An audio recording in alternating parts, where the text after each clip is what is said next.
Thank you guys for coming. We have a pretty special video today. We got the amazing Mr. X Extermicide on the show today. How are you, buddy? I'm doing good. Thanks for having me. Oh, no problem, man. Thanks for coming for us. Absolutely. So I just wanted to kind of talk Ashes with you and kind of get the community to see who you are and know who you are. If they haven't seen you guys, go ahead and check him out. Burning Discussion Podcast, Go ahead. 9 p.m. Mondays, Eastern Standard Time in the States. Go ahead and check him out to make me feel better. All right, so yeah, I just wanted to get into it. How long, what's your MMO experience? How long have you been playing MMOs? My very first console machine was a Pong machine, TV tennis. Damn. Oh, yeah.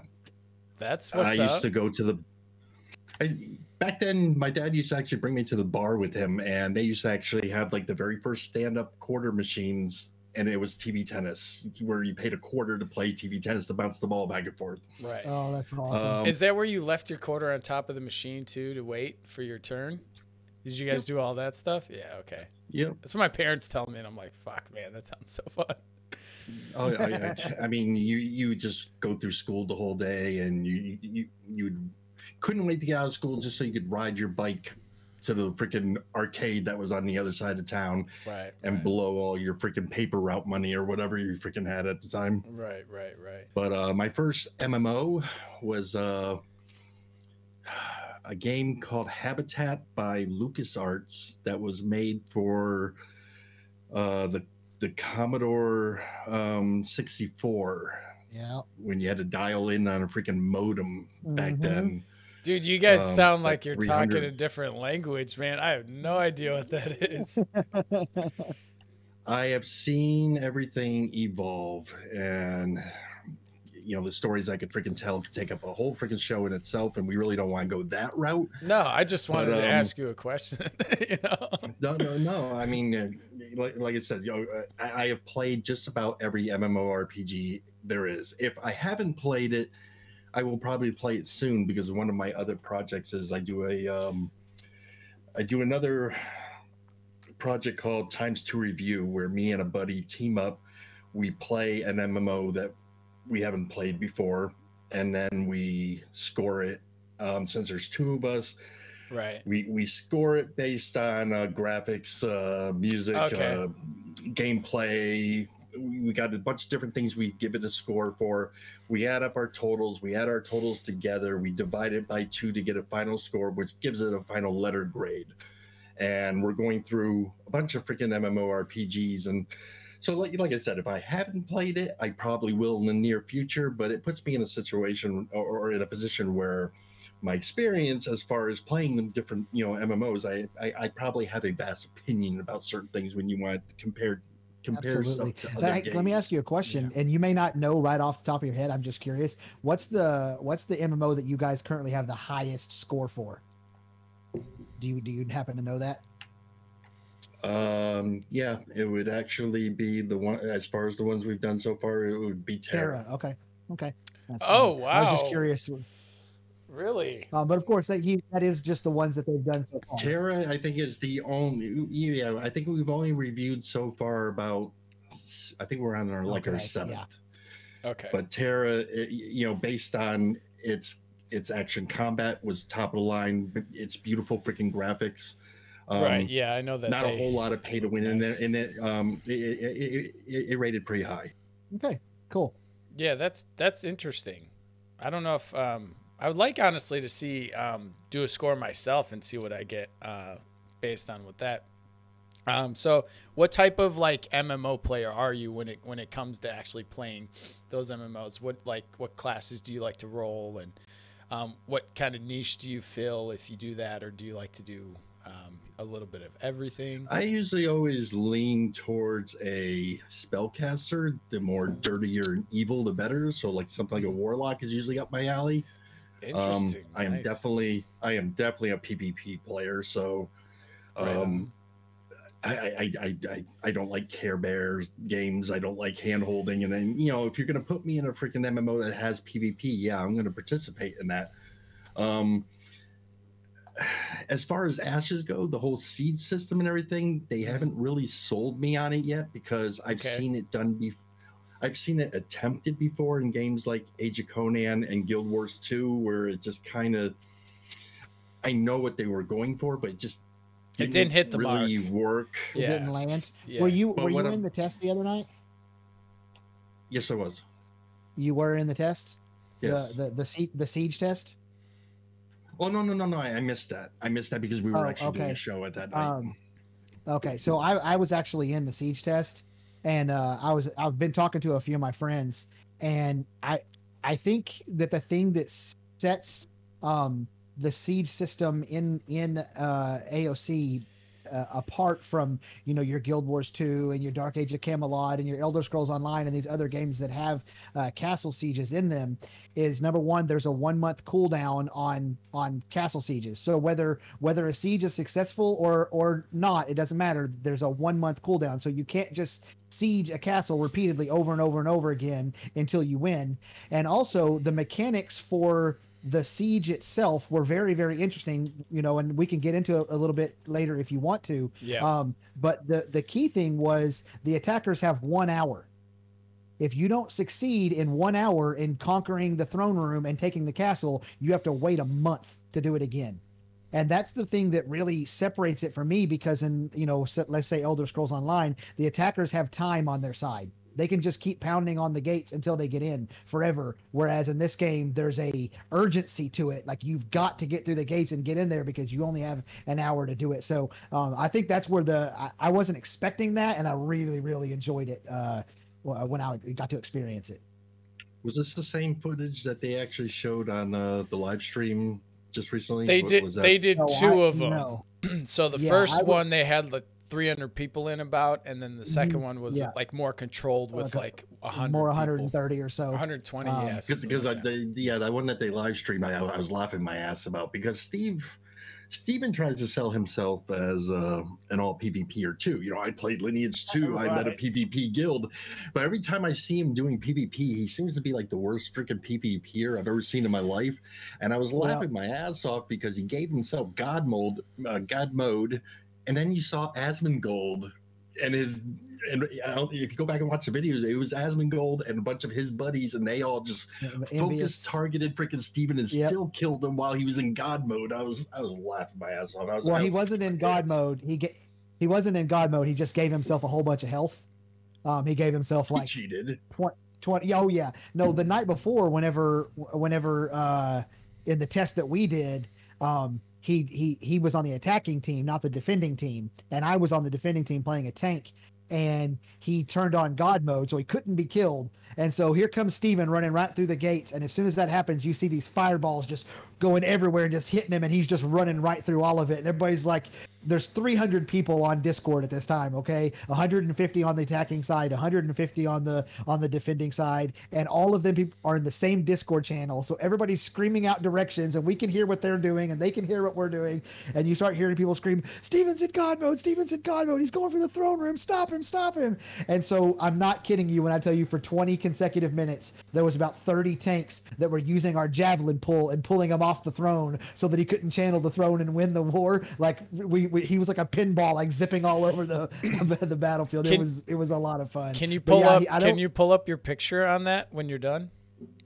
That you did? Oh yeah, I can pull up my picture. I commissioned an artist on Fiverr to do a high resolution photorealistic picture of the experience to get around the visual NDA, so you guys can check it out. It's right here.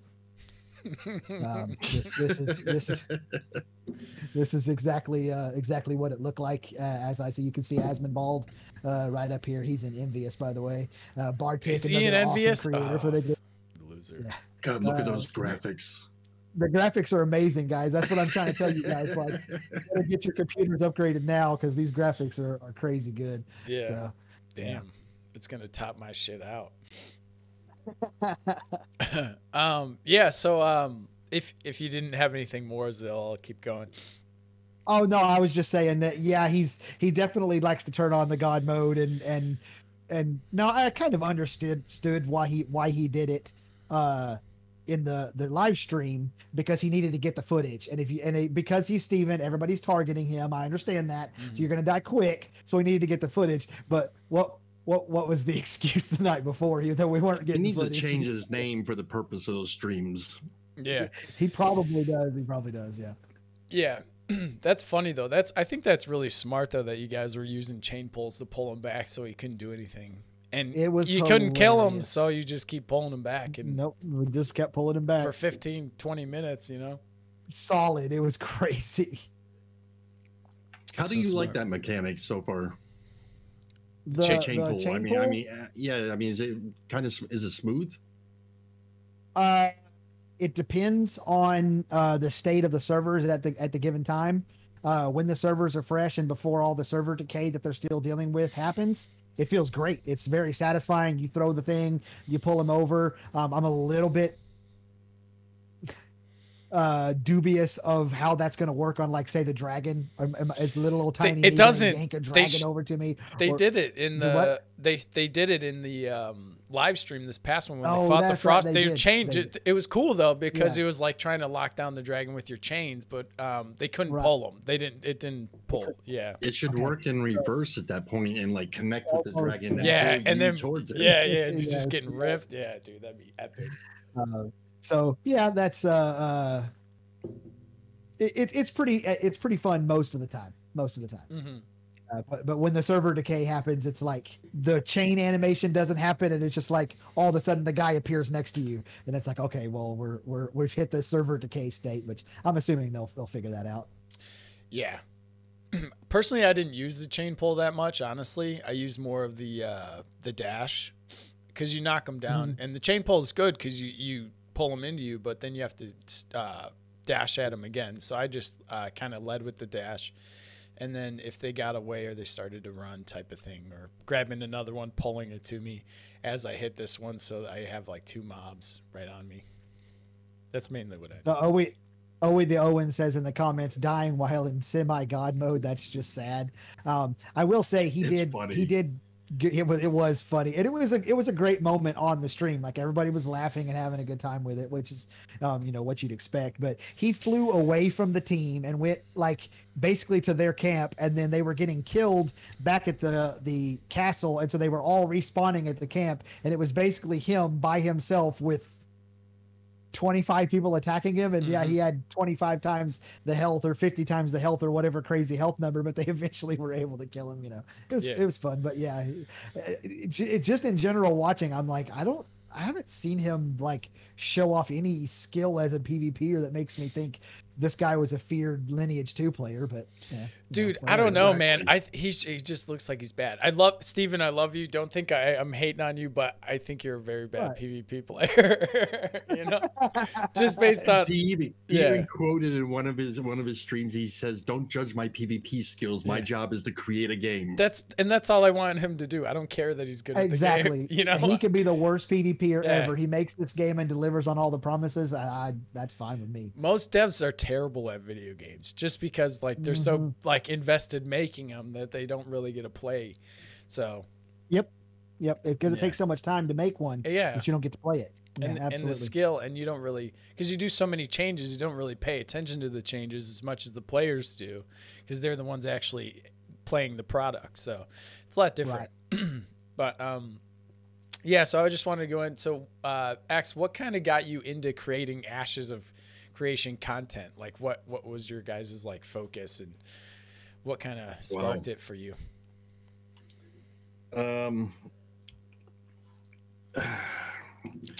My most popular YouTube video to begin with is it's called the MMO Messiah.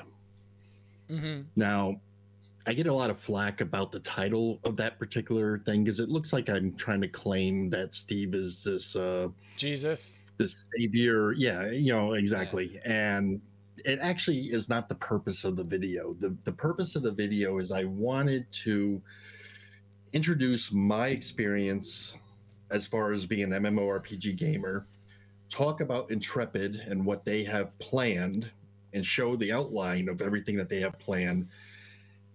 And then, in his own words, have Steven explaining the game in complete detail. Now, up to this point, this is when he just got off that world tour of doing interviews with Summit 1G and with Asmongold and Tim the Tap Man. He was just all of a sudden right after that Lazy Peon video. I mean, he was just, there was so much that the hype train was just really starting to rev. So he was doing so many different reviews that I wanted to consolidate things he said here, things he said here, and put them into one video. Right. For the sole purpose that if he fails to deliver on this, and I'm not saying you are, Steven. I'm hoping, I'm being freaking optimistic that you're not going to, but we as MMORPGers have seen it so many times in the past. Yeah, I get that. So many times have we just put everything into a freaking game, waited a year or two for it, and then when you get it, it's just, you know, nothing that they promised you is in the freaking game. Right, right. And I don't want to see a repeat of that. And what I want to do is consolidate everything that Steven said is going to be in the game in his own words into this one freaking video as proof, where down the line, if we needed to, we just have to pull out this one video and say, here you are stating this will be in the freaking game, and you failed to deliver. Right. I don't think we'll ever get to that point. I pray that we don't ever get to that point. But like I said, I played every freaking MMORPG under the sun. And a perfect example was I actually had a guild at one point where we, it was a Star Trek Online guild. We built a guild for Star Trek Online. It was a Klingon guild. Oh, nice. And we kept being told that, you know, it was funny too, because the name of the guild was Deep Impact. Our logo was a finger, and the catch line was "Bend over, Federation scum. It's time for Deep Impact." that was our logo. We got so many freaking people joining the guild because of that. But when Cryptic released the freaking game, although they advertised it that it was going to be Federation against Klingon, there was no Klingon in the game. You could not play as a Klingon. You only could play as Federation. Yeah, right. So we played it for like maybe a month. And we say, you know, this is not what we wanted, you know, because you felt you're a Klingon guild playing as Federation. You just feel kind of out of place.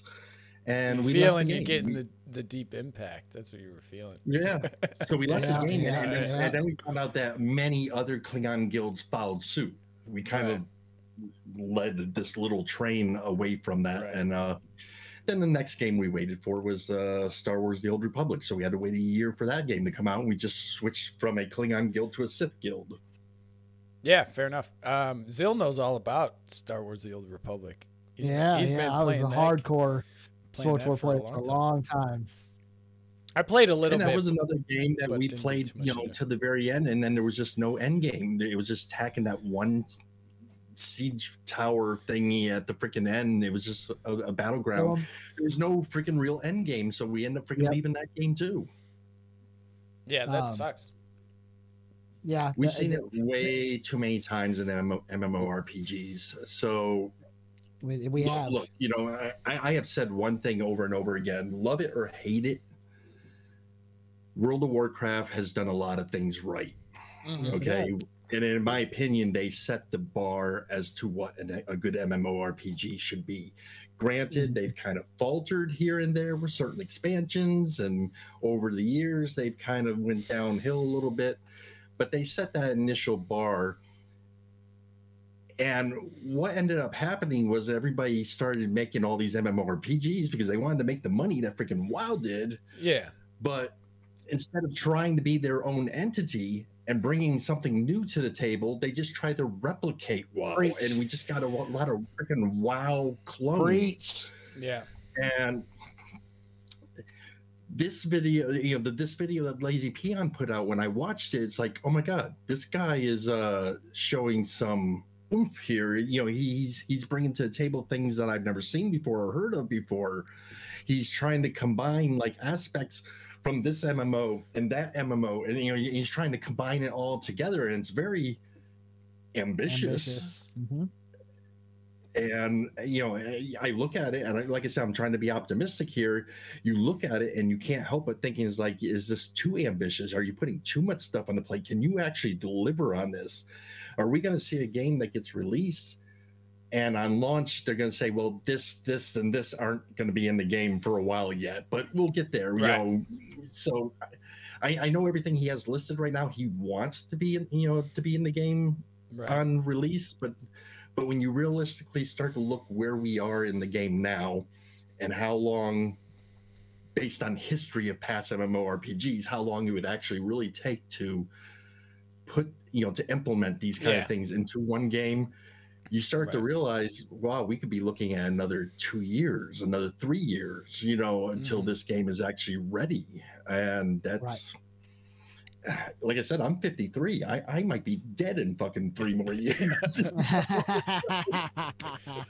Pray, brother. Yeah.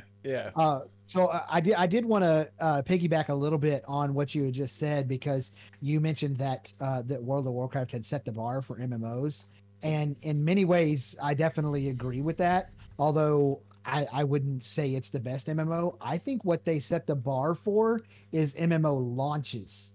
That game launched as a full and complete game with an end game. There were multiple things to do when you got to the end and all that stuff. And so many MMOs came after it, including the ones that tried to be WoW clones and the ones that tried to do their own thing, but they did not finish the game before they launched it. And a lot of times I know that's the publisher's fault, not the developer's fault, but still they're launching these games that are not complete, and exactly what the experience that you just repeated on multiple occasions, and it's happened to me on multiple occasions, where you set it all up planning to do this thing based on what they told you is going to be in the game at launch.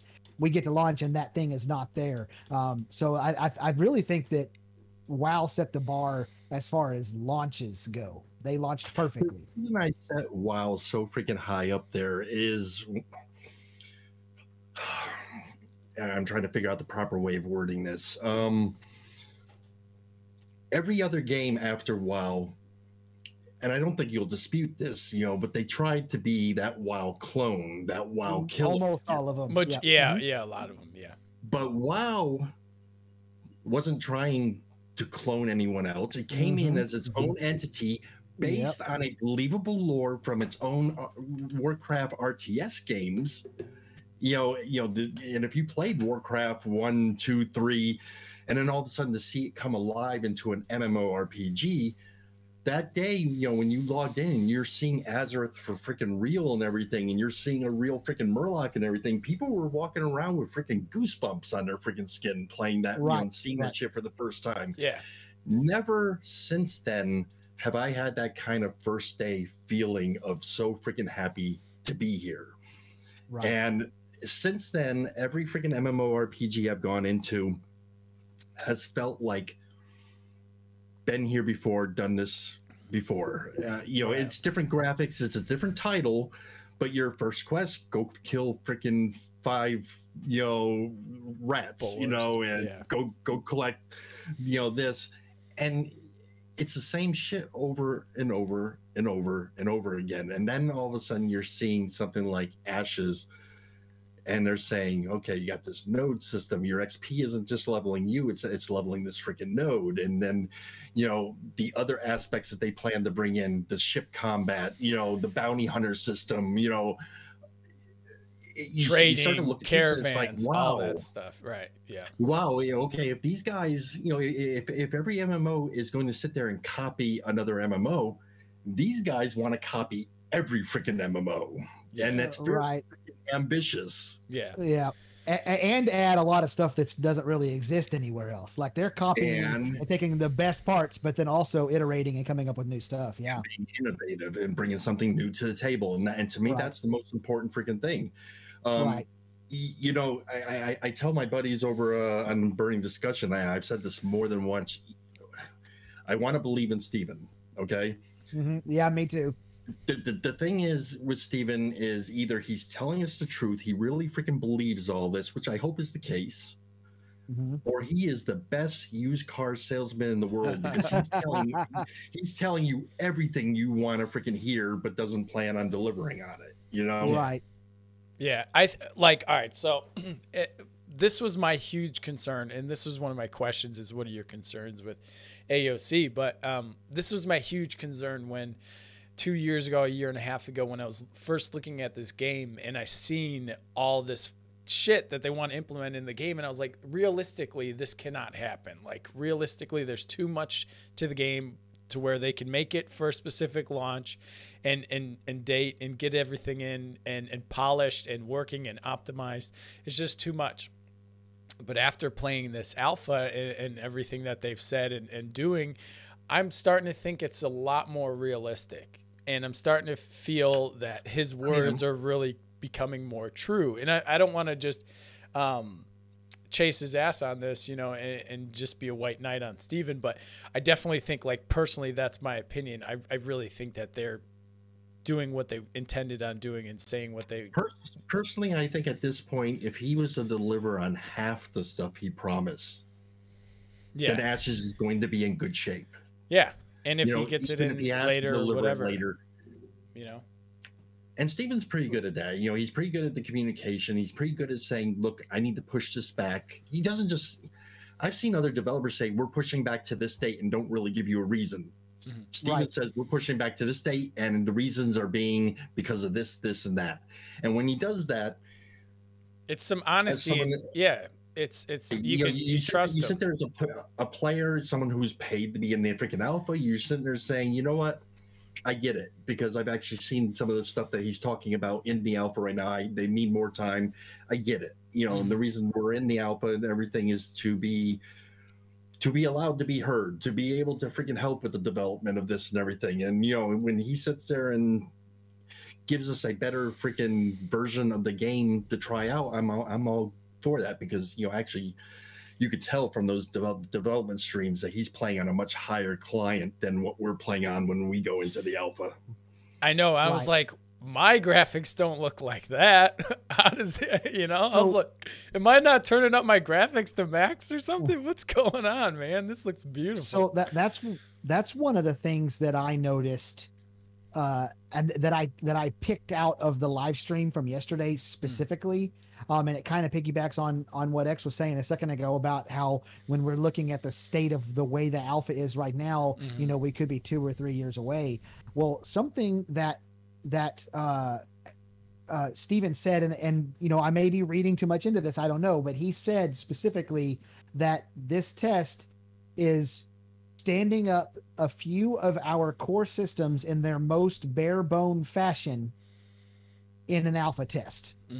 And so it's like the implication to that is there is a much higher version of these systems that we're just not getting to interact with because they're not trying to test that right now. They simply want to make sure that they can onboard thousands of players at the same time before the alpha in July. And so I'm really curious if over the next, 6 weeks that we have of testing to get that worked out, if they get the soak testing done and they're able to, they feel confident that they can onboard all those players on, is that alpha in July? Are we going to get to test that higher version? Are nodes going to be able to go up higher? Are we going to have weapon skills? I hope so, because doing these alphas right now and rubber banding as much as we are right now, that's a big concern. Right. When you watch his videos, they're not rubber banding at all. That was a huge ass siege attack. There was no rubber banding going on all. There was no rubber banding in the siege that I was in that had 300 players in it that they did before. That's pretty impressive. And I think that for the most part, they've got a handle on the rubber banding. They haven't solved it, but it's gotten better and better and better with each test. So I'm really hoping by the end, by that July date comes by, we'll have a game that's runs really well. And the FPS, by the way, my FPS was 60, like with 300 players on the screen and particle effects going everywhere and explosions and stuff. FPS just stayed at 60, so that was really impressive. So I'm hoping that we can continue that and have a rubber banding free game, and maybe they can put us on a slightly more advanced build of the game that has a few more systems already in it when we do that alpha, because otherwise there's not how much are we going to be able to show? And I think he is playing on a different client that has the high resolution models and everything implemented already, the maps, the textures and all that, because doing modeling and stuff in my spare time, I'm looking at like there's three different high, medium, and lows between the resolutions that you're going to be able to that you can implement in your game. You know, at least the ones that we're doing, and he's definitely using high res for sure. 1,000% he's using high res. So. Right. Yeah, I'm pulling around with the resolutions and the settings and everything, and I'm not seeing a difference at all in the client that we're using. No, I do see the frame rates kind of change a little bit, but they will. Visually, I don't see anything change. Right. Yeah, I was going from 720p to 1080p to 4K, and I couldn't tell a lick of difference. No. So I think the resolution is just locked, and we're all playing at the same resolution, and you just get to deal with it. They probably brought it down basic so most people in the alpha can play it, because if their computers aren't good enough, they won't be able to even play the game, and they paid $500 for an alpha, then they're getting pissed off, and then they have that problem. Yeah. So we'll have to see on what the high res looks like, but from Steven's end, it looks glorious, man. He did that. Yes, it does. He did that magic mage like purple orb spell with the black like smoke around it, man. I was like, dude, you were about to make me come, man. Good now that is going to get so much freaking better, and we keep hearing that it looks so good, the textures and everything. But here's the thing. This is all on Unreal Engine 4 right now. They do have plans to upgrade this to Unreal Engine 5, which just sent out a freaking announcement this week. Yep. That they're getting ready to release Unreal Engine 5. I watched that freaking video, and they had a big boss freaking timekeeper type the big guy the Titan dude. That thing looked freaking awesome. Can you imagine that as a boss at like the end of some freaking dungeon and everything? It looked so beautiful. Yep. It's a shame because it's great with the Unreal Engine where they pretty much they upload the new Unreal 5 to their server side, and they flick a switch or whatever, and it pretty much converts everything that they need. It's real easy to upgrade the system. Unlike a game like ESO is using the Hero Engine, and this is why when you go into ESO, if you go to the newer content of ESO, it looks pretty damn good. You go to some of the earlier zones and everything, though, you can tell, oh shit, this stuff hasn't been upgraded. You know, this is some of the early stuff. With Unreal Engine, that's not a problem. If you know they create a bunch of freaking content on Unreal 4, and then all of a sudden they switch over to 5, you flick that freaking switch, everything gets converted over, and the graphics immediately freaking upgrade to Unreal Engine 5. Right. So the route they're going is smart as shit. It's good as, and those graphics we were seeing in that freaking Unreal Engine demo, they're actually saying that it's not going to use any more GPU than what your GPU would normally do. So, yeah, I'm wondering about that, because like when I looked at the because of the size of the small triangles that they're using. Yeah, the tessellation, dude. What I'm blown away with in that video is the fucking ground, dude. The ground is just like blowing my mind, and like they have different grains of dirt, and I'm like, what the, you know, like that's insane, man. Like, what you weren't impressed with the freaking planes and freaking Ashes of Creation during the alpha? You didn't like the look of the planes? What planes? Did you get to see them? No. If you go into the grasslands area, it's funny as all hell because it looks like it's out of Minecraft. It really does. The grass looks that bad. Yeah. There's a few places where the grass looks pretty bad. Yeah. I'm not too worried about grass. It looks like that green carpet that you put out in your freaking driveway, you know, when you're having an outside party. Yeah. But like when I was looking at the Unreal video, I'm like, I don't know if this could ever really, or at least not now, exist in an MMO for all players, because, you know, like the graphics would be just be like too much, I feel, for a massively multiplayer online game, you know. I don't know. When you look at every MMO, I mean, that'd be awesome. If they could make it work. Here's the thing: if we start listing the best MMOs right now, they're all over 10 years old. The ones that are the best right now are at least freaking 10 years old. Technology has advanced so much since then. I know that everyone's computers should be so much freaking better and be able to handle being pushed a little harder. It doesn't help that we're looking at a freaking game that's going to be leaps and bounds, hopefully, as far as MMORPGs go. But at the same point, there's a lot of us who are going to want to especially if we're going to be streaming, we're going to want to upgrade those video cards in our freaking computer. And right now, video cards are like next, you can't get them. $1 million. Yeah, I know. Yeah. That's from all the data mining. You can thank those fuckers.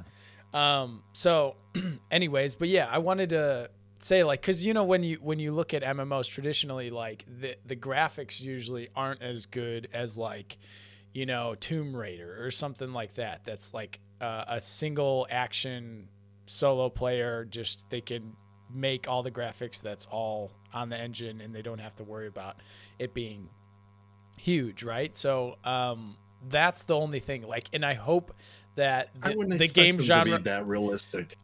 No, I don't. But I hope that the devs can, like, destroy that notion of, oh, MMOs can't look good. Like, if they can look like that video in Unreal, dude, it's just so mind blowing. And I know, like you said, Terra and different games like that, BDO looks really good. So I mean, it could happen. So put it this way: if you go into a boss fight, okay, what are you looking at that entire boss fight? The boss, man, usually. So you don't have to worry about the graphics. So all these freaking 40 people standing next to you, just get the graphics really good on the freaking thing that the players are looking at. Right, that you're looking at. Mm-hmm. Yeah, and the animation, cinematics, all that stuff. So I wanted to go ask you, X, what are you kind of like looking forward to most for Ashes of Creation? What are you like anticipating on playing, or what systems are you most like wanting to try out if they haven't been implemented already? One of the things I would like to see, and I don't know if Ashes is going to be the savior for this, but MMORPGs, in my opinion, have lost the biggest aspect that made them popular in the first place, and that was the communities of people actually talking to one another and the communication. And I'm hoping that Ashes brings that back, and I think it's going to, because the way they're doing the whole trade skill system, and I'm hoping. I watched a couple of your guys' videos. So this is the one you had about the ship. I think I watched the ship video. Mm-hmm. You were talking about how if you're a shipbuilder, you may have to go see a tailor to have the sails made. Yeah, right. And that makes sense. And that is something that would actually force a person to have to go and talk to someone else in the game. Right. We have a lot of Care Bears out here freaking playing these games now, and I'm not putting anyone down, but you know who you are. Mm-hmm. But everyone wants to be a freaking little flower. They want to have breadcrumbs leading from point A to point B. They don't want to freaking have to work for anything. And it's like Steven said in the very first video of his, he doesn't want to just give that, here, you're a participant, here's a cookie. Right. You get a ribbon because you showed up, type of thing. He wants to bring in that whole risk versus reward, and I'm all for that. If you're going to be that guy who's walking around the main city with the best freaking looking armor and everything, then people need to look at you and know, damn, that guy busted his ass to get all that freaking shit. Right. Mm-hmm. That guy's talented and all that. Yeah. I've been saying exactly what you're saying for a while now about community. That is the number one thing that I see Ashes bringing back. I'm excited about the node system, and I think the caravans stuff is really cool, and the nautical stuff is really cool, and all that. But the nodes and the artisans system and the way that's all going to interact with one another and force players to, like you said, interact with each other. And it's not just what you just said about the shipbuilding. For example, there's three classes in your in the artisan system. There's the gatherer, there's the processor, and there's the crafter. So there's the guy that mines the ore, then there's the guy that turns the ore, and then there's the guy that turns the ingot into sword. Okay. Mm-hmm. And you can't master all of that. One guy, like in World of Warcraft, for example, if you want to make swords, you just go mine the ore, you turn the ore into ingots, and then you turn the ore or the ingots into swords. Well, now you're going to need somebody to go mine the ore and then sell that ore to a processor who's going to turn it into ingots, who then sells it to me as the crafter, and I turn it into swords. And so you're going to have to talk to people. And then not only that, the biomes and the resources are biome locked. So there may be a specific type of ore or a rock shard or a flower or whatever that grows on the other damn continent, and you need it to make something. So you have to work to get that shipped over to you, because it's not a worldwide auction house, because it's all going to be regional. So yes, if they do the artisan system in the way that they've described it, community is going to come back. And I actually did a video on YouTube here just a few days ago. The title of the video is "You Aren't Ready for Ashes of Creation's Economy," because I think there are a lot of people that are not prepared for how much they're going to have to interact with other people. And you see all these memes on all the social medias, Twitter and Facebook and whatever, with people, you know, talking about, you know, all woe is me, I had to talk to somebody today. And that's kind of a prevailing thought that is kind of bubbling up in our society. And I'm like, well, this game is going directly against that, because this game is going to make you talk to people every day. Yeah. So, and one thing you just said there was the title of your video is "You're Not Prepared," okay, for Ashes of Creation. And that would be the second thing, as far as the question you're asking me and everything. Let's go back what I was saying before. I got to a point where every time I went into a new MMO, been here, done this, been here, done this. Yes. Ashes is leaning towards, and I really hate using this word, okay, but Ashes, as far as an MMORPG goes, is kind of leaning towards being a little hardcore. Yes. For lack of a better word. Yeah. Yes. And what I'm hoping for is that on day one, when we go in, those of us who have played MMORPGs almost all our lives, we're going to be just as confused as the guy who's joining, you know, the freaking genre for the first time. We're all going to be like, what do we do next? Where do we go for this? And people are going to be talking to one another. That's how it was when we first started playing these games. Yeah. I think too, the majority of the community wants that interaction again.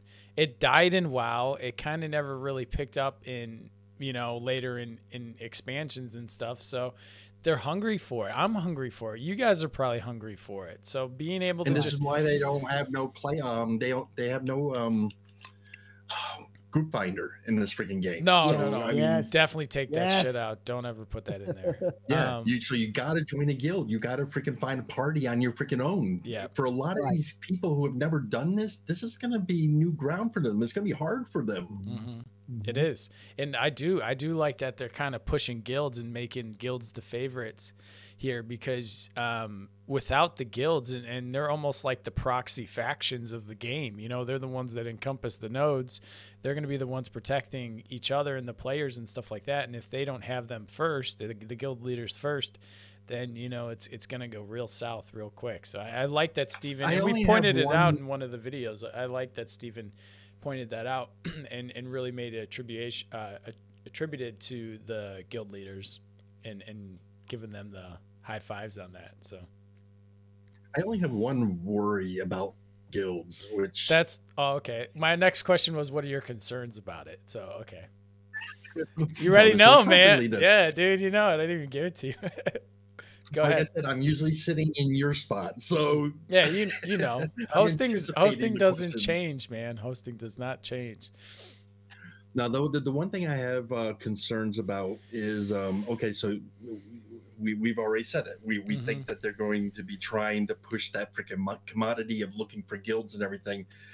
Now, the one thing that worries me is usually when you go into an MMORPG, your guild pretty much kind of all starts together in the same area. You know, your guys kind of they're within screaming distance of one another. And when you look at this particular game, you can start anywhere you want. However, if you're going to be a boat maker, you know, you've already have it in your mind, this is what I want to be, you're probably going to spawn yourself in on a node that's over there by the coast somewhere. You know, if you're going to be a blacksmith, you might be playing as a freaking dwarf, and you might put yourself up in the mountains over there. And so your actual guild, the players may all be freaking spawning in different areas, maybe even different continents. And then, you know, what happens as a guild, because if travel time matters, which Steve keeps iterating, you know, he wants distance to matter. It's not as simple as putting out that guild call and saying, hey, get over here real quick. Well, there is no fast travel. You know, no, you're all not going to freaking be able to get there real quick. So it's going to be interesting to see what happens in that aspect of guilds. Yeah, and definitely for the people that haven't played it, you run pretty slow, and the world is huge. So yeah, you're running. The horses make a big difference though. The mounts are fast. Yeah, they're real fast. You're gonna need a mount real quick. Even the sprinting is actually pretty damn good. But yeah, I like it. I wish they'd get rid of the Star Trek warp wind blowing past that's a little circle bit weird. thing. Yeah. I'm like, okay, I don't need that to know my character's sprinting, but it's pretty fast. And I definitely agree with what you're saying about the guilds and the nodes and the way they're going to interact with one another. And that's one of the things that I've been trying to tell people, especially all the people who are trying to put together guilds before the game launches. And I'm not trying to be critical of those people. I mean, Plate is one of them. You might be one of them. Well, that's what we're used to doing. That's what I'm going to say. It's what everybody's used to doing. Exactly. But the thing is, like you said, depending on what your plans are for your character, you may not want to live in the node in which your guild is currently trying to reside. You might want to go, you might have religious aspirations, and so you want to go to a divine node, or whatever it is. And so I almost feel like what's going to end up happening, and I could be wrong about this, but I feel like what's going to end up happening is a lot of these guilds are going to break up within the first, let's say, 6 to 8 weeks of the game coming out, and people are going to start forming guilds based on node location, as opposed to, well, I've been hanging out and playing 7 Days to Die and Ark and stuff with these guys while we waited. And I've thought the same thing. Yep. So that I'm a little. That's one of the reasons why I'm hesitant to start a guild, because I always run guilds in games, and I haven't started one yet, or started recruiting or looking, and that's one of the reasons I'm like, I don't know if that's how it's gonna work in this game, man. So yeah. Definitely D-Day is going to be a fucking shit show, So yes, that's why I'm looking forward to it. Yeah, and that's why we really haven't decided on where we want to go in the world, because we don't really have enough information on the nodes and where we want to, set off from. But like, if every person in the guild isn't at that gate in the beginning, I'm going to be real mad, I'm going to be real mad. Oh. Baba I Yuga get asked all the time, so go ahead. Oh, I was gonna say Baba Yuga in chat just said I feel targeted. Yeah. I'm assuming they're trying to start a guild or whatever. Yeah. And I'm not really trying to target anybody, because, like I said, that's what we're all It's a concern. doing. And so I it's one of those things, and I could be wrong. Like, I'm not sitting here trying to claim that I'm 100% right, but I just feel like that's what's going to end up happening. You joined a guild 7 months ago, he says. Yeah, so there you go. Hey, best luck, man. I hope the guild works out for you, man. Yeah. What were you? And I get asked all the time, so what class are you going to play? What artisan system are you going to follow and everything? It's like, dude, it's too early for me to answer any of that, because a lot of this stuff they have not given us information about.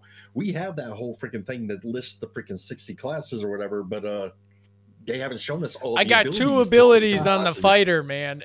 I want to roll a fighter, but I need Steven to sell it here, man. Wave some freaking tickets in my face, Yeah. But based on simple things like that, what race you're going to be, like you said, are you going to follow religious or marketplace or whatever? What your artisan system, what artisan system are you going to chase and everything? These are all going to have huge bearings on where your character wants to start, unless you're just one of those guys who kisses your guild leader's asshole. Okay, I don't mean to be so descriptive here, but there's the people who will follow the guild leader. They'll follow a bad guild leader off a freaking cliff. They will. That is loyalty. You don't know what you're talking about. No, just kidding. Don't be a lemming. Yeah, I get that. I totally understand that. So, I mean, it is a concern, and we'll have to see like really how it plays out and whatnot. So, yeah, I'm just excited to eventually get to be able to actually read the classes and see the classes fully developed, and that we can get more information on the artisanships and what you actually want to craft, because it's all real hearsay, and it's been hearsay for the last like 2 years. And we do get a little bit to play on the anvil and stuff at the blacksmith when we were in the alpha test, which was okay. Like, I didn't really do it too much just because the freaking blacksmith area was too small and there's too many people in it. Yeah. There's so many people in there all the time. Oh, I figured out you can go behind the building and then access the anvil that way. So I was like, "Fuck, man! I could have saved some time." Now, the Oh, one other thing that kind of Yeah, yeah, dude. one other thing that kind of annoys us over at Burning Discussion, and I don't know how well you know the other three guys, but me and Roar talk about this all the time. There is no plans at all for this game to have voice acting. Mm-hmm. And that concerns me because this is a modern day MMO. Now, when you look at a game like League of Legends, not League of Legends, League of Maidens that just came out, you know, that really sexualized superhero game, that was a game created by only 3 freaking people, and it has full voice acting in that game. Oh, wow. right. Okay. There's no reason with today's technology, some of the text to speech engines that are out there sound human enough where you can just freaking have one of those be the voice of these NPCs. But right now, there is no plans at all for them to have voice acting in the game. And that concerns me. Yeah. Because I'll tell you what, these right here, this is not a fashion statement. You know, as I get older, my eyes. What get do you worse. mean, dude? You just put those on before you got on this. Not just play it. But to sit there and read those little freaking chat boxes and everything, I don't want to be streaming right like this the whole freaking time. Yeah. You know, reading freaking text boxes. All right, creep guys. some people out. Yeah. That's not going to be fun for me. Yeah. I thought it was an improvement. So that's just me though. Yeah. Yeah. Yeah, if they implement voice acting, I'm not too bothered by it, but I mean if they do, it'd be nice. It's always like for me a little frosting on the cake type of thing or a cherry on top. Right. I really think they need to compete if you want to be taken seriously in as far as a modern day MMORPG goes. It's become the standard. You know, every game now has voice acting. You know, I think the first was Age of Conan. Was the first that freaking actually did it throughout the whole freaking game, and then every game after that has pretty much followed suit. I have to say though, with the voice acting, because I don't read quests, dude. I'm the worst. I never read quests in MMO. But that's the thing. How many times have you already sat there in the alpha and look? We can go. I don't even read the quest. I just accept it. So I mean, I've seen Steven do it already. If you go back to that one freaking at the tent, I think it was the March update where he was at the tent on that freaking beach. He's like, I ain't gonna listen to everything this guy has to say, and he skip. I tried that in the freaking alpha myself. Skip, you know, just sitting there freaking ignoring what the guy says. And it's like, oh my God, I don't know where to go now. Yeah. And you have to go back and freaking reread this shit anyway. Yep. Right. That is an old school mentality that they're trying to bring in. And it's one of the places where I'm not sure they should be trying to go so old school because, you like you just said, if you skip the quest, you don't know what to do. And there is a journal and you can go into the journal, but it only kind of half works, you know. Now maybe they'll flesh that out a little later on and make that a little better. But yes, in general, you will know more about what you're supposed to do on a quest if it's voice acted to you versus you having to read it. But they want you to read it. I don't want to read. Yeah. Right. They want not only do they want you to read it, but they want you to pay attention. They want you to be able to extract what you've read and use that to go figure out how to do the quest, which, you know, some people are going to like that, but I think that that's one of those things that they might need to toss by the wayside before they, you know, launch this game. But we're working on that. What got me was that old school mentality, but you reread it and you have to go through it and find out the key points into the actual text of what you have to do with it. But then the quest is just basic. It's A to B. Just go do this and then come back to me. And I was just like, it's like I'm doing it because that's the only thing I could do right now is just quest. But like, I felt the quests were a little flat in that regard. And I know it's alpha, and I'm not judging it based on that. But if I could see quests amp up anything, I do think voice acting will make it the immersion factor kind of come in a little bit more. I know it might be a little unrealistic when coming and trying to hit a date to get it to launch. So I don't know. We'll have to see on it, honestly. I just want to go through the comments real quick, guys. Babiuga sorry if Baba Yaga, if I pronounce, if I, yeah. I'm a big solo player. I prefer doing a lot of things solo. But that being said, a game only lasts so long playing solo. I'd rather join a community and make friends beforehand. I'm hoping the guild stays strong after launch. They all seem like committed players.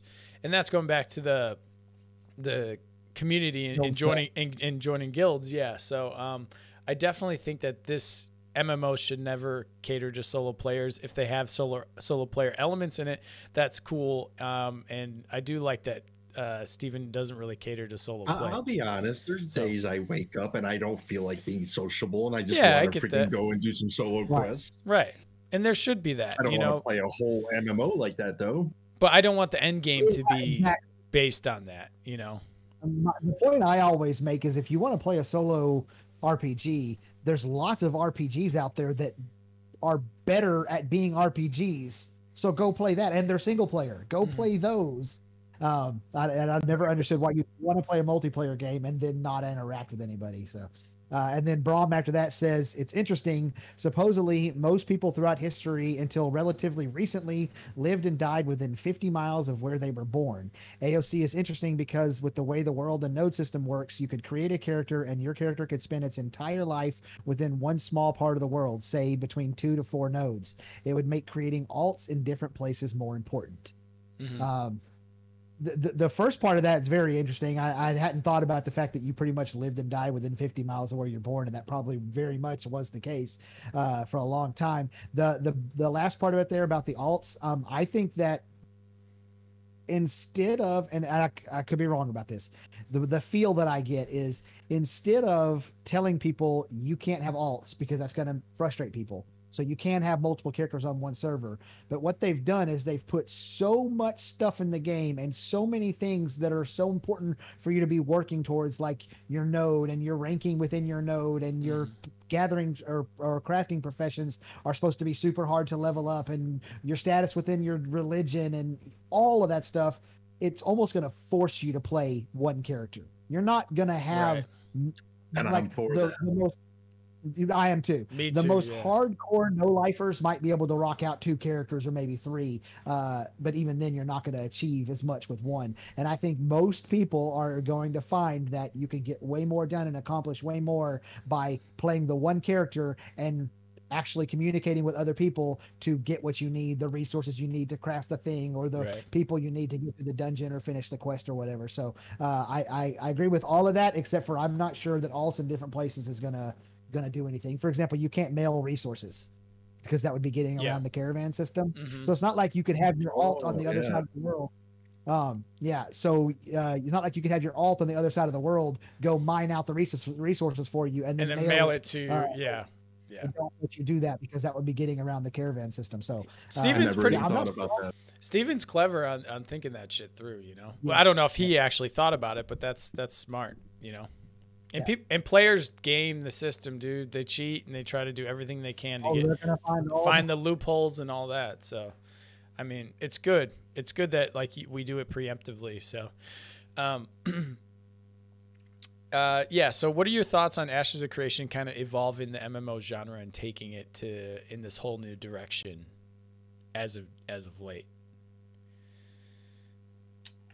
We talk about it a lot, at least me and Zillan do. We talk about it all the time. Like, I feel like this is evolving the MMO, this particular thing, whatever we're talking about. I know what he has stated that he wants in the game. If he delivers, will evolve it. However, where we are right now, I don't think anything has changed. I haven't seen anything that has in the alpha so far, or the footage that he's shown. I haven't seen anything yet that makes me believe that we've gone any more forward. We haven't even taken a step forward yet. Right. You're talking about he's just building the framework type of thing for it. Yeah. So again, it's going to take some time, and then only when we have something to actually see and we actually get to test it, and put it into effect to see if it actually works and if it actually makes a difference. When Steven says there's he wants to implement this whole thing of risk versus reward, that's his favorite freaking saying right now. he's leading by example with this, you know, by sitting there putting his own money forward and saying, look, this is what I want to try to put on the freaking table. He's risking a lot to try to make this freaking project work. I can't for a second believe that he is doing this just to ultimately fail. You know, so if he's going to do everything in his power to make this succeed. 100%. I definitely don't think that he's going to do that. But as far as moving the genre forward, I don't think there can be I feel torn between what I want to say right now, because on the one hand, I want to say I don't think a single game can change the genre that much. But on the same hand, but WoW came as its original entity. Like I said, you know, it was based on its own lore. I think WoW extended it. It didn't change it because, you know, they based it off of. It evolved it in a different way. Yeah, I guess. Yeah, right. Fair, but let's put it this way. And I think we can all agree that Steven is a very smart man. Okay, he's very intelligent. He is super smart. So one of the things that made WoW as popular as WoW is that thick lore that WoW has.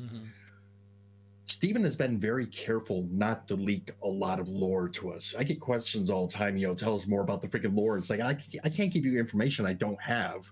Steven has been telling us he wants the player to go in and discover the lore themselves. And it's going to be almost different from server to server, because, you know, on this particular server, we might find out, oh, this dragon is here and is doing this because this happened.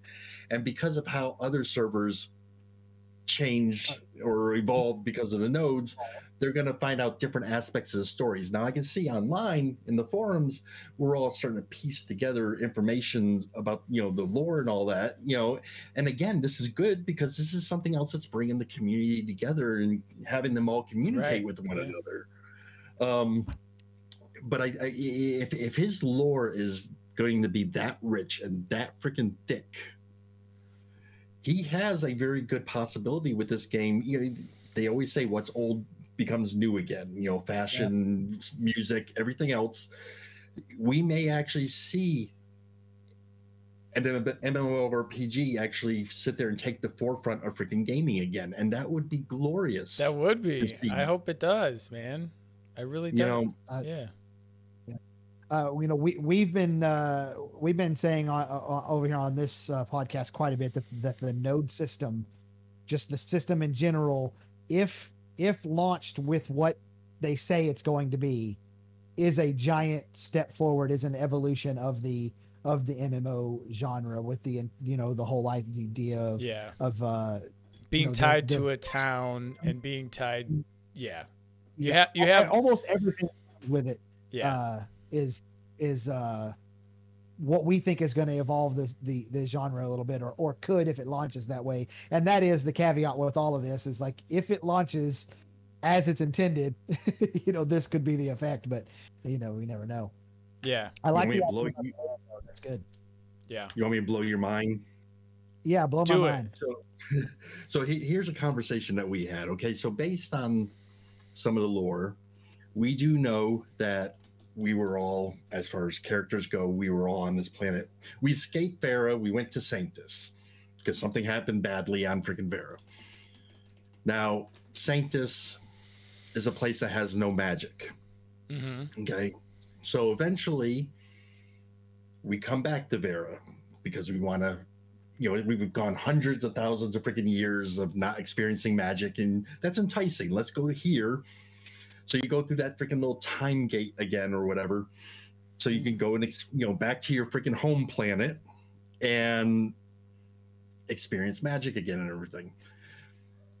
What's stopping them in an expansion pack from us going back through that freaking time gate or whatever, jumping back to freaking Sanctus, a place that had no freaking magic, which means you're probably going to have more traditional weapons there. You know, if Steven really wanted to, with the lore, this can become fantasy, this can become sci-fi. You can go in so many different directions with the storyline with this. Yeah, right. The Pantheon kind of allows it, you know, with the worlds and whatnot.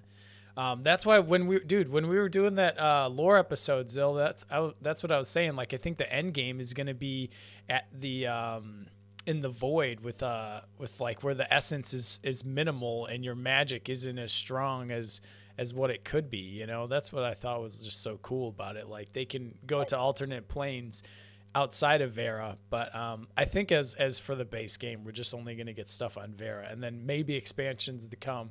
That's when they start branching out and bringing in different parts of the world, and then this new antagonist comes into the story, and then this protagonist now comes into the story, and now it's like a big cocktail mix, and there's so much lore going on, and then you get Star Trek, you know. But what you were just saying too, you know, again, this goes when you were asking me what am I most excited for with the game. Mm-hmm. It's exactly what you just said there. Here you got a freaking game where he's already, okay, we're not paying a box cost, we're just paying subscription fee. Right. We have a guy developing the game who is a gamer himself.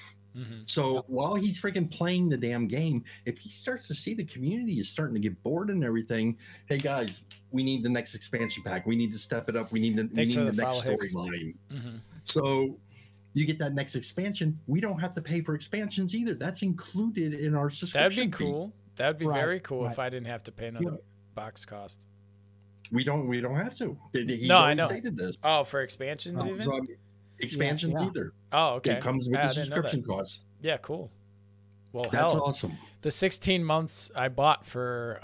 in-game playtime right now is making me feel better. You know? No, I had to justify my purchase by oh well, it comes with game time and currency, so we're good. And cash and cosmetics, and that's what I want to get into next. What do you think about the cosmetic cash shop? And cash shops are a very slippery slope and a touchy subject. So give your honest opinion here. Like I said, I also do the ×2 review where we're reviewing other MMOs. Mm-hmm. As soon as I understand as far as a free-to-play game goes, I understand the need to have a cosmetic shop of some sorts because that's how they're going to survive. That's their only income. It's, however, when they start to put that pay-to-win aspect into it, you know, anything with stats on it, that's a big no-no to me, and they automatically get a score of 0 in that category.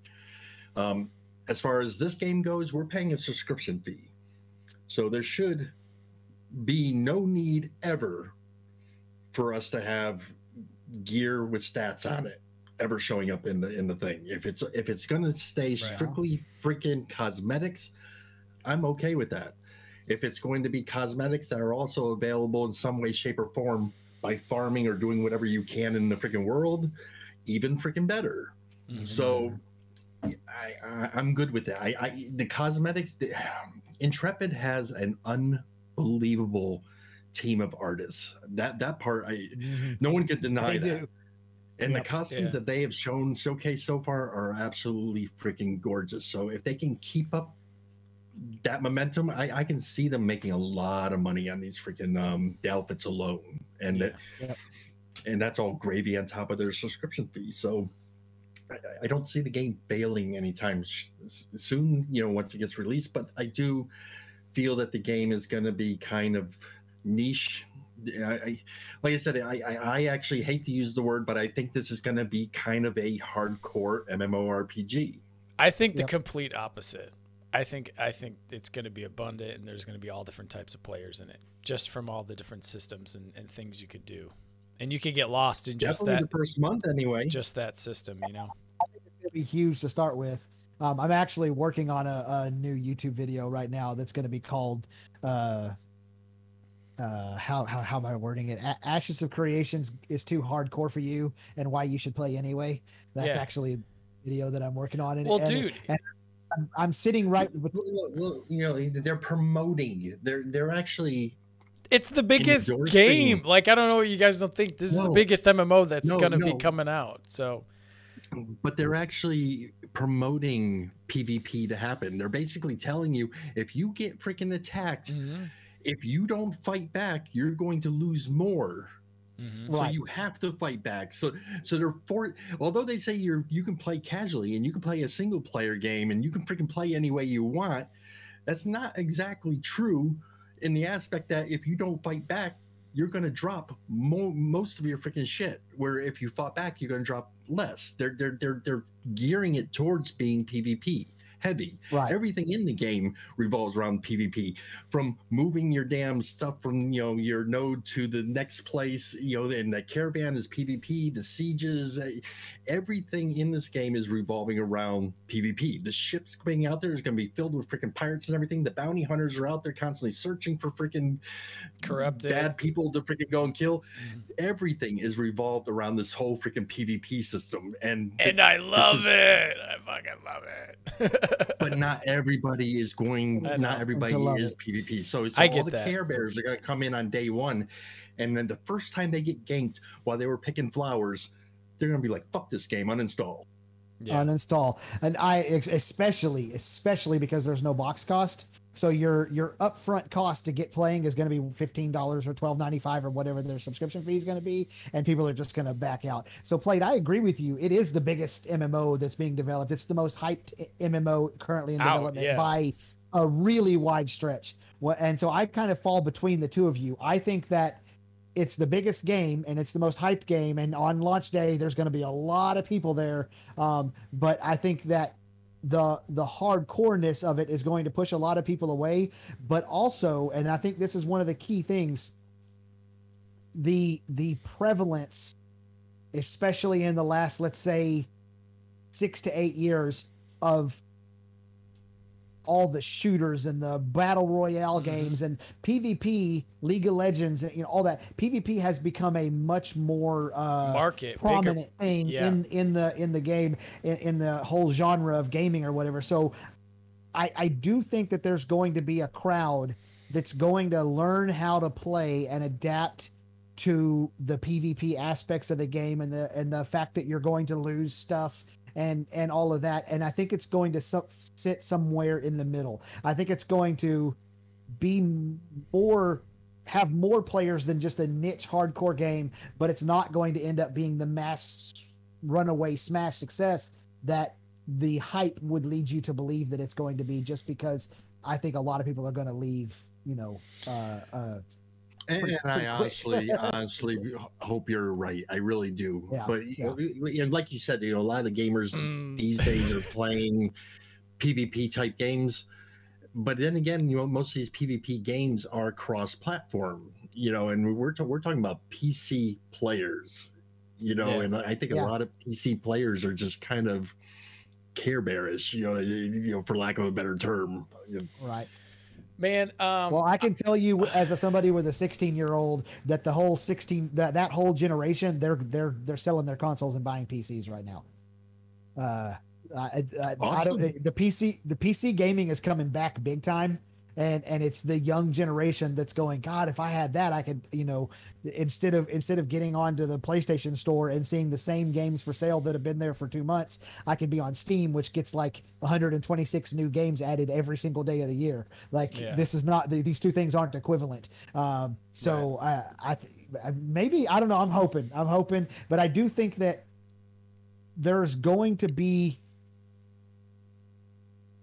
some places where people are going to be able to fit into the game without having to worry a whole lot about so much PvP. An example would be, like, let's say a mom of 3 that has a job or whatever.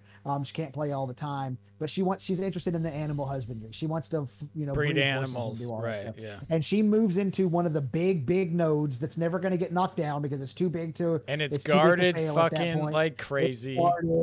And so she just sits there in her freehold and breeds the horses together, and she becomes an integral part of the community, and doesn't have to engage in all the PvP essentially. Now I'm sure there will be some, but it's not going to be all the time working.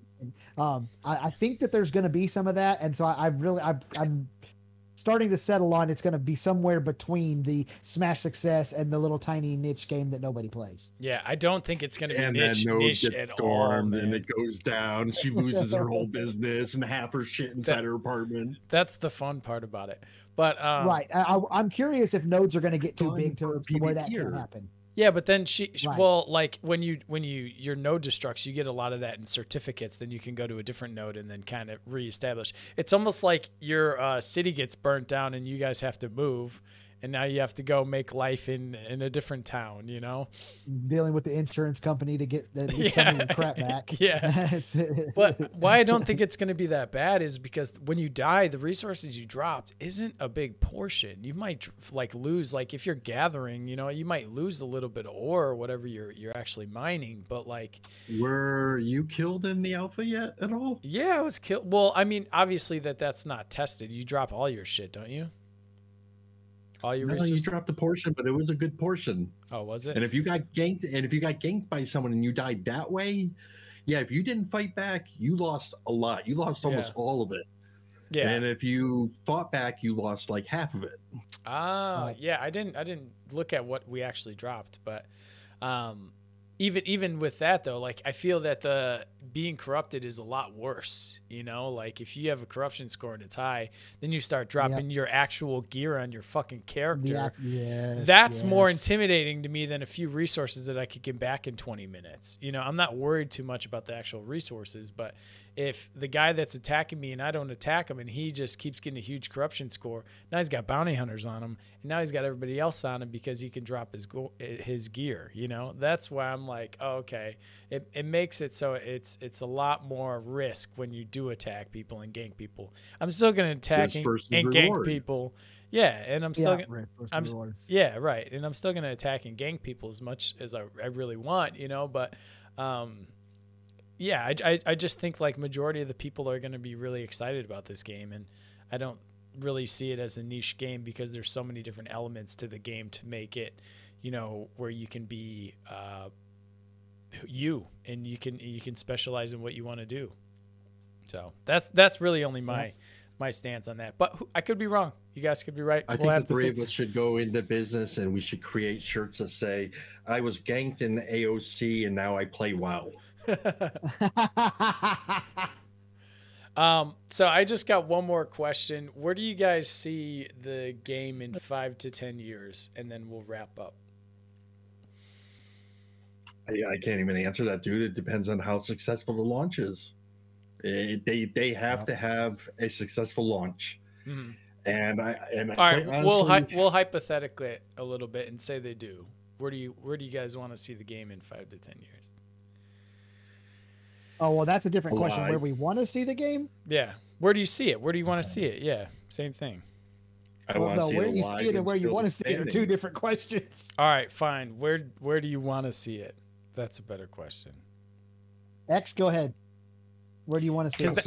All right. I just want to see it alive and freaking still expanding. You know, if they're doing everything right by the people and they still have a population 5 years into it, I would like this to be my last MMORPG. I don't want to wait another year or two for another one to come, you know, be created with more broken promises. I want one to finally deliver on everything that they said that they're going to deliver on, and I'm actually happy. I can sit there and stream every day. I have content to freaking do every day.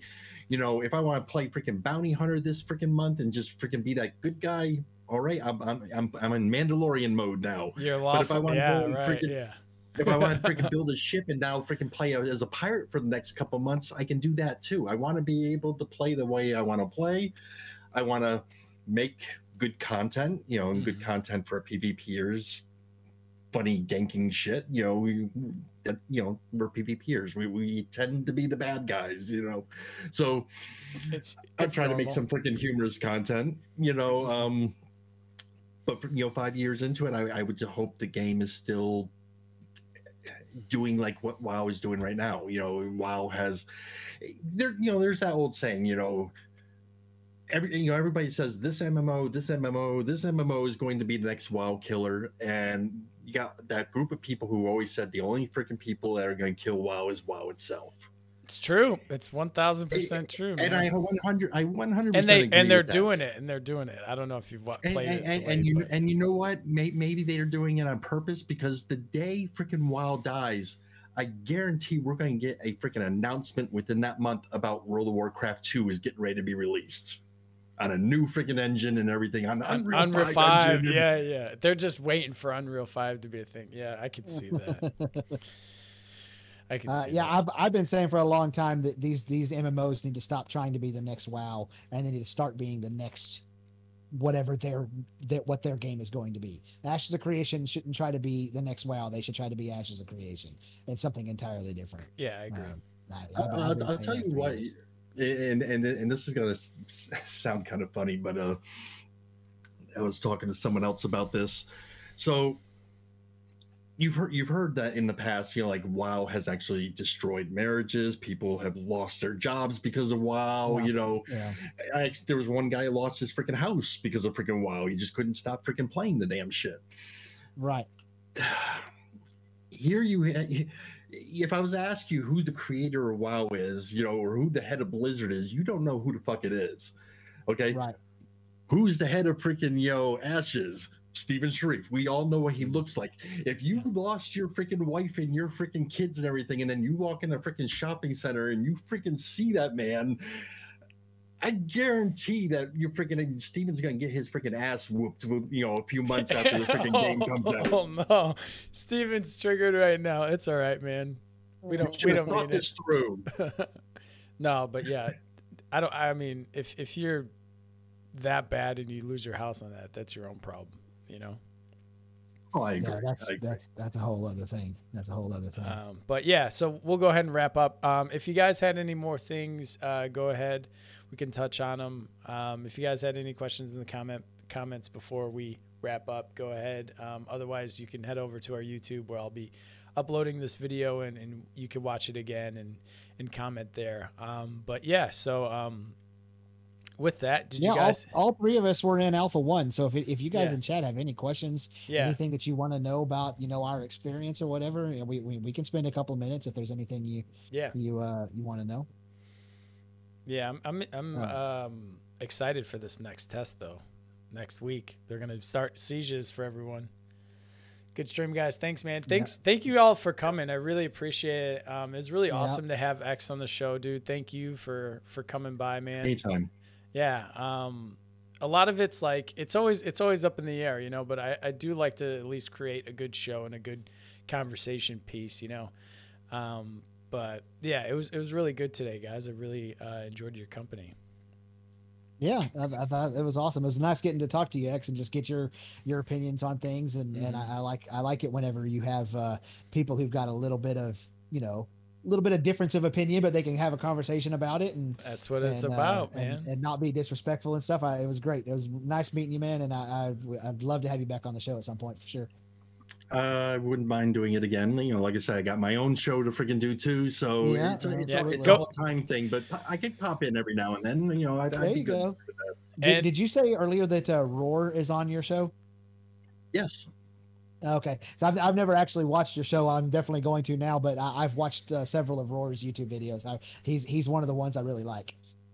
He's definitely freaking very opinionated. Now his videos, he's got that dreamy voice that sounds like he should be freaking making ebooks for freaking Amazon. Mm-hmm. Yeah, you know, his videos are really freaking good. But if you've never caught a burning discussion, he is very opinionated and he will stick to his freaking, you know, his beliefs. And that's one of the things that makes our show kind of fun is, like I said, we will sit there and not always agree. We'll bicker a lot. The show airs on YouTube and Twitch, both under the Extermicide name. So youtube.com/Extermicide, Twitch TV. Extermicide. I'll put it down in the comments for you guys. And that's every Monday at 9 p.m. Eastern Standard Time. Catch us sometime. Yeah, there. Yeah, I'll definitely do that, man. Yeah, awesome. Yeah, if you guys could go over to his channels, like and subscribe, give him the follow, and definitely check him out. But yeah, with that, we bid you guys adieu. Thank you guys so much for coming, and we'll see you guys later. Have a good one. Bye, y'all. Good show, guys. See ya.